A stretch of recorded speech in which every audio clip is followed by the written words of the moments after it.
The American dream consists of a loving family, a dog, and a beautiful home. For me, it's cuddling with my cat and going to bed by 10 p.m. But if you are on your way to buying a house, you might need to know a thing or two about mortgages. And I'm gonna explain this in less than 90 seconds. A mortgage is a loan in which your actual house functions as collateral for the bank or the mortgage lender. So let's break it down. You find your dream house and it's exactly what you want. So you go to the bank with the intent of getting a mortgage. If approved, you suddenly have the house of your dreams and the rest is history.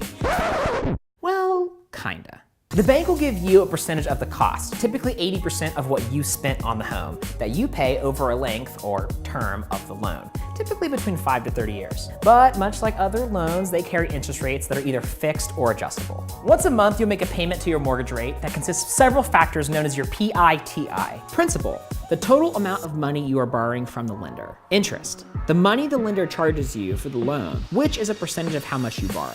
Taxes, money that is often put in an escrow account for property taxes. Insurance, things like fires and storms can happen, so the mortgage lender wants to make sure they're protected too. Let's back it up though.